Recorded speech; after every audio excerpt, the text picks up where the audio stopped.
8 થી 11 જાન્યુઆરી સોમનાથ સ્વાભિમાન પર્વ 2026નું ભવ્ય આયોજન કરવામાં આવ્યું છે। તો સોમનાથની અંદર તડામાર તૈયારીઓ જે છે ને આખરી ઓપ આપીને આજથી આયોજન જે છે તે ખુલ્લું મૂકવામાં આવ્યું છે। ત્યારે 8 થી 11 સોમનાથ ખાતે સ્વાભિમાન પર્વ 2026નું ભવ્ય આયોજન કરવામાં આવ્યું છે। સોમનાથ પર પ્રથમ આક્રમણને 1000 વર્ષ જે છે તે પૂર્ણ થયા છે।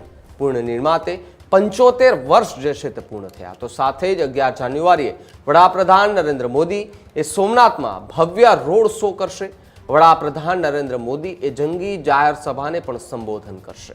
ગાંધીનગરમાં ધોળેશ્વર મહાદેવના મુખ્યમંત્રી ભૂપેન્દ્ર પટેલે દર્શન કર્યા છે। ઓમકારનાથ મંત્ર ધ્વનિ કાર્યક્રમમાં ઉપસ્થિત રહ્યા છે। તો સાથે જ 243 શિવ મંદિરોમાં 72 કલાકની અખંડ શિવ આરાધના ચાલશે। 10,000થી વધુ મંદિરોમાં એક દિવસે શિવધૂન અને રુદ્રાભિષેક જે છે તેનું આયોજન થશે।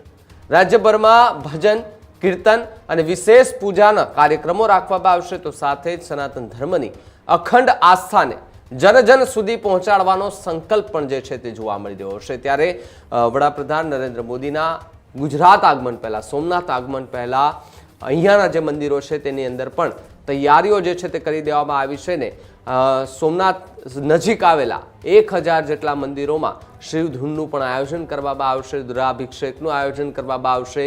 સીએમથી લઈને ડેપ્યુટી સીએમ સહિતના લોકો એ સતત ને સતત સોમનાથની મુલાકાત લઈ રહ્યા છે। ત્યાંના સ્થળનું નિરીક્ષણ જે છે તે કરવામાં આવી રહ્યું છે।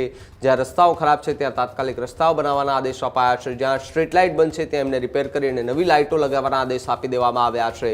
ત્યારે ડેપ્યુટી સીએમ સહિતના જે મંત્રીઓ છે એ સતત ને સતત સોમનાથનો પ્રવાસ કરતા જોવા મળી રહ્યા છે।